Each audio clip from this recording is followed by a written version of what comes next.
Assalamu alaikum wa rahmatullahi wa barakatuh. Today, inshallah, we will talk a little bit about the arsh of Allah subhanahu wa ta'ala.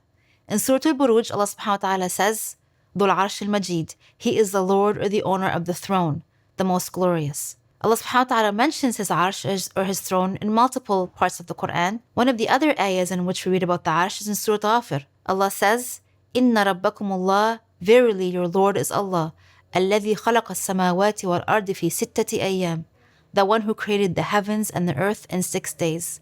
ثُمَّ اسْتَوَى عَلَى الْعَرْشِ, and then he established himself or positioned himself on the throne. Our Prophet Muhammad ﷺ taught us in one of his hadith narrated by Bukhari that before there was anything, there was Allah subhanahu wa ta'ala.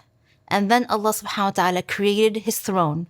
And after that, he created everything else. And this reflects from this ayah that we just read from Surah Al-A'raf, that the throne was there before the creation of the heavens and the earth, and then Allah established himself on the throne. In another ayah of the Quran, we read, وَكَانَ عَرْشُهُ عَلَى الْمَاءِ, that Allah's throne is above water. All of these things help us understand Allah's throne. The reality of them, the true understanding of them is only with Allah subhanahu wa ta'ala. We can only understand it with our finite abilities. But Allah subhanahu wa ta'ala also tells us that his throne is carried by angels, that his throne has pillars, and the most grand of angels carry his throne. So subhanAllah, all of these ayat, why does Allah subhanahu wa ta'ala try to help us understand his majesty through telling us about his throne? Because he wants us to realize that he is the one above everything. His throne, like we said, is above everything.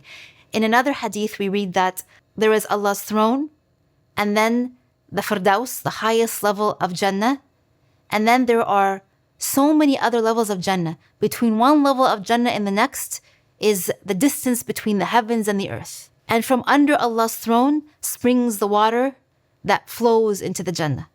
So subhanAllah, Allah subhanahu wa ta'ala is making us realize his majesty, the fact that he is above everything, that his might transcends everything, that he is in control of everything, that all he created of the heavens and the earth is in his dominion and is underneath his power.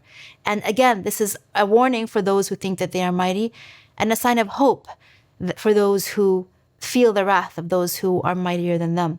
Allah subhanahu wa ta'ala also tells us in the Quran about his kursi. What is the difference between Allah's arsh and his kursi? We read about Allah's kursi in Ayat al-Kursi, in Surah Al-Baqarah. In Ayat al-Kursi, we read, وَسَعَ كُرْسِيُّهُ السَّمَاوَاتِ وَالْأَرْضِ, that the kursi of Allah subhanahu wa ta'ala is as wide and as grand as Allah's heavens and earth. And the kursi is actually translated as the stool or the seat of Allah subhanahu wa ta'ala.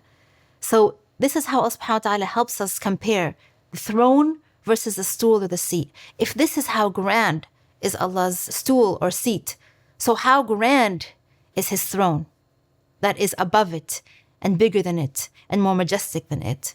We also have to realize that all of these are creations of Allah subhanahu wa ta'ala, and the reality of them is known only to Allah subhanahu wa ta'ala. One thing I also want to leave us off with today is reflecting on a hadith Qudsi, in which our Prophet Muhammad ﷺ tells his companions what Allah subhanahu wa ta'ala wants them to know. Allah subhanahu wa ta'ala decreed upon himself, Inna rahmati ghalabat ghadabi. Verily my mercy overpowers or exceeds or is greater than my wrath. So Allah subhanahu wa ta'ala, how merciful is he, that even when he is the one that owns the majestic throne, the one that owns everything that underneath it from the heavens and the earth, the one that created everything and controls everything and dominates everything, that his mercy is much more encompassing and overpowering his wrath. That Allah subhanahu wa ta'ala has that love for us. And there's an ayah, subhanAllah, in Surah Al-Buruj that talks about Allah's wid that will be covered in another episode.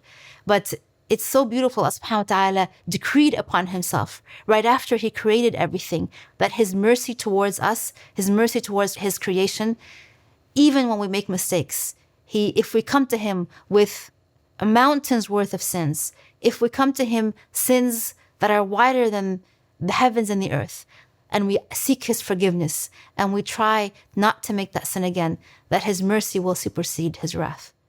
Wassalamu alaikum wa rahmatullahi wa barakatuh.